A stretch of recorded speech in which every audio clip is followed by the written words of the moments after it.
तो क्या हाल है भाइयों। आज हम बात करेंगे अबाउट सोशल स्किल्स, भाईचारा, बहनचारा, whatever you can say, you can. तो देखो, अगर तुम 17 18 19 हो, ये जो मैं वही फर्जी डायलॉग मार रहा हूँ, तो तुम अपने जीवन में भाईचारा जरूर बनाते होगे या बना रहे होगे। तुम बनाओ, जो भी कर रहे हो करो, बहुत सही बात है, बट एक चीज़ ध्यान रखना, नेवर बी समवन्स टट्टा। ओके, तो this advice is for you and people like me us. हम सबको ना अपने नज़र में, अपनी इमेज में, अपने आप को एज अ डोमिनेंट पर्सन दिखना है। वो कैसे दिखना है? वो आप कुछ अचीव करोगे तभी आता है, बिना कुछ किए तो नहीं आता है। या तो फिर आप किसी अचीवमेंट के पाथ पे चल रहे हो तो आएगा, अदरवाइज आना मुश्किल है। तो हाँ, मेरे कहने का तात्पर्य ये है कि you will seek social validation these days allot.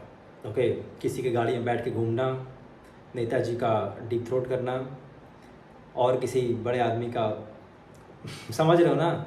तो भाई देखो, तुमको कभी ना पैसा और पावर का गुलाम नहीं बनना है, उसका डीप थ्रोट उसको नहीं करना है, पैसे और पावर को। Okay, this is act of gold digger बिच।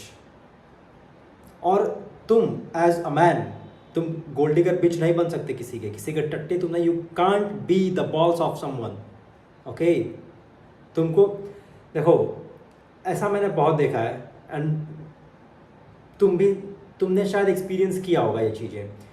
जहाँ भी तुम किसी भी ग्रुप में हो और अगर तुम लेफ्ट आउट फील कर रहे हो, तुम्हारी रिस्पेक्ट नहीं है, तुमसे तुमसे मतलब लोगों को कुछ वैल्यू ऐड नहीं हो रही है, ना तुमको उनसे वैल्यू ऐड हो रही है, तो भाई सिंपल सा एक चीज़ करो, just walk off, just leave, make yourself valuable और add some value in other people lifes. That's the only two things. अगर आपके अंदर आपकी अभी कोई औकात नहीं है किसी समाज में रहने के लिए, तो वो समाज आपको इज्जत नहीं देगा, और जब आपको इज्जत नहीं देगा तो आपको दूसरे व्यक्ति का सहारा लेके अपने आप को इज्जतदार फील कराना पड़ेगा। एंड वो आपकी मर्द होने पे थूक है मर्द होने पे लानत है भाई। तो देखो, मेरा तो ये सिंपल सा सीन है ना भाई, मैं रहा हूँ कुछ ग्रुप्स में कुछ लोगों के साथ, बट जहाँ मत नहीं मिलती ना, जहाँ आपको मत नहीं मिलती, वहाँ जहाँ इज्जत नहीं मिलती, वहाँ आप हाथ भी मत मिलाओ। That should be the rule of your life, thumb rule of your life, कि जहाँ आपको इज्जत नहीं मिल रही है वहाँ आप मत बैठो। Literal simple as that. And ये अगर तुमने अभी से अप्लाई करना शुरू कर दिया ना, तो तुम किसी अय्या भैया के टट्टे नहीं बनोगे। And that's the most important thing, you have to do your own work. तुमको खुद अपना काम करना है, पैसे कमाना है, जो भी करते हो, बिजनेस करना है, पढ़ाई करनी है, तुमको तुम्हारे पास इतना समय नहीं है किसी की चटाई करने के लिए। और अगर तुम किसी के चटाई करने में लगे हो तो भाई अपने जीवन को, अपने व्यक्तित्व को और अपने पुरुषार्थ को आप गंवा रहे हैं। आप भगवान की नज़रों में एक लानत हैं। अगर तुम एक ऐसे आदमी नहीं बन सकते जिसको लोग इज्जत करते हैं, जिसकी वैल्यू होती है, जो ग्रुप में आता है तो उसकी कदर होती है, और तुम एक टट्टा बन जाते हो किसी के पैसों पे कहीं बैठ गए, किसी का कुछ खा ले रहे हैं। भाई देखो, दोस्ती में सब चलता है, ठीक है।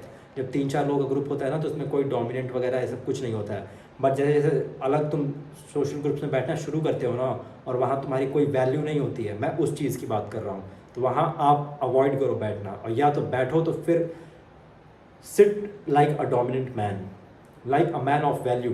एंड मोस्ट प्रोबेबली इस एज में हमारे पास वैल्यू नहीं होती है प्रोवाइड करने को। मैं कितना भी ट्राई कर लूँ, मैं तुम लोग को वैल्यू प्रोवाइड कर रहा हूँ ना, तो अगर मैं तुम लोगों के साथ हैंग आउट करूँगा तो yes, it will be good, it will be like मैं तुम्हें वैल्यू प्रोवाइड कर रहा हूँ, we will have mutual understanding, a topic to talk.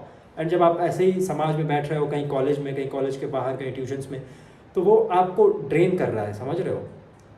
और शायद आप वो बन जाओगे जो भैया आपके साथ रह लें, आपके साथ मूव इन कर लें, भैया कहाँ चल रहे हैं मैं भी चलूँ। तुमको ऐसा नहीं बनना है भाई, लानत। तुमको इस चीज़ पे शर्म आनी चाहिए अगर तुम ऐसा करते हो तो। और तुम्हें अभी ये सब चीज़ें जो कर रहे हो ना, इसको बंद कर देनी चाहिए। तुमको you have the capability to called as a bhaiya, not भैया भैया अपना पैंट जिप खोल दीजिए भैया, डीप थ्रोट करना है ऐसा तुम्हें नहीं करना है। ओके, ये एक बहुत इंपॉर्टेंट एडवाइस थी जो अभी मेरे दिमाग में क्लिक हुई कि ये है, मुझे ये तो ज़रूर बता देना चाहिए। तो दैट्स इट फॉर टुडे, मिलता हूँ नेक्स्ट वीडियो में। तब तक के लिए ख्याल रखो।